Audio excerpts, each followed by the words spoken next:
بیت المقدس مسلمانوں کا قبلہ اول ہے۔ یہ فلسطین کے شہر القدس میں واقع ہے۔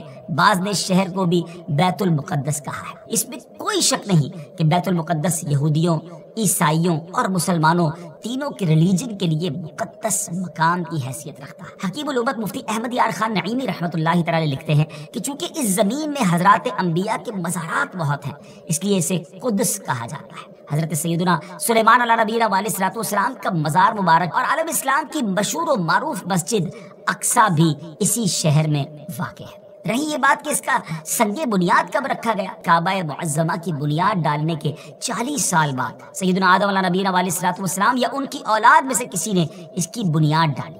پھر اس کی تعمیر حضرت سیدنا سام بن نوح علیہ نبینا علیہ الصلوۃ والسلام نے کی۔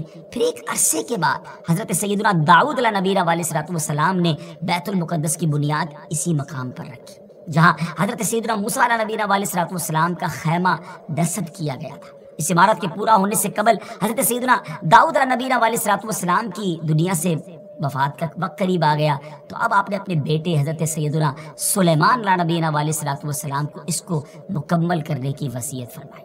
حضرت سلیمان علیہ نبینا علیہ الصلوۃ والسلام نے انسانوں سے نہیں بلکہ جنوں کی ایک جماعت سے اس کام کو کروانا شروع کیا۔ 1 سال کا کام باقی تھا، مگر آپ کے انتقال کا وقت قریب آ گیا۔ آپ نے غسل فرمایا، نئے کپڑے پہنے، خوشبو لگائی اور اس طرح تشریف لائے کہ عصا پر ٹیک لگا کر کھڑے ہو گئے۔ ملک الموت حضرت اسرائیل علیہ الصلوۃ والسلام نے آپ کی روح اسی حالت میں، اسی عالم میں قبض کر لی۔ جب حضرت سلیمان علیہ الصلوۃ والسلام حیات تھے تو جنات کو رات کی رخصت بھی مل جاتی تھی، وہ دن میں کام کرتے تھے۔ حضرت سلیمان علیہ الصلوۃ والسلام بھی آرام کرنے چلے جاتے تھے، مگر آپ چونکہ اب کھڑے ہی تھے تو اب جنات کو دن رات راؤنڈ دا کلاک کام کرنا پڑ گیا۔ جیسے اس کی تعمیر کا وقت پورا ہونے لگا تو اللہ کی شان دیکھیں کہ آپ کے اس عصا کو، اس لکڑی کو دیمک نے کھایا اور آپ کا جسم زمین پر تشریف لایا۔ پھر لوگوں کو بھی پتہ چلا اور جنات کو بھی پتہ چلا کہ حضرت سلیمان علیہ الصلوۃ والسلام دنیا سے جا چکے ہیں۔ اس کی تعمیر کی تکمیل چونکہ حضرت سلیمان علیہ الصلوۃ والسلام کے زیر نگرانی ہونی تھی، اس لیے اس عمارت کو ہیکل سلیمانی بھی کہا جاتا ہے۔ حضرت سیدنا آدم علیہ الصلوۃ والسلام سے لے کر حضرت سیدنا موسیٰ علیہ نبینا علیہ الصلوۃ والسلام تک کعبہ یعنی بیت اللہ شریف ہی کعبہ رہا۔ پھر حضرت سیدنا موسیٰ علیہ نبینا علیہ الصلوۃ والسلام سے لے کر حضرت سیدنا عیسیٰ علیہ الصلوۃ والسلام تک بیت المقدس قبلہ رہا۔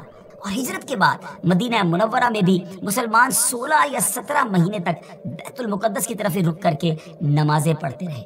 ہجرت کے 1 سال 5.5 مہینے کے بعد 15ویں رجب پیر کے دن مسجد بنی سلمہ میں نماز ظہر کے درمیان قبلے کی تبدیلی ہوئی اور اللہ پاک نے پیارے آقا علیہ الصلوۃ والسلام کی خواہش کے مطابق مسلمانوں کا جو کعبہ ہے، قبلہ ہے، وہ کعبہ کو فرما دیا اور اب مسلمان کعبے کی طرف رک کر کے نماز ادا کرنے لگے۔ اس مقام پر آج بھی مسجد قبلتین قائم ہے۔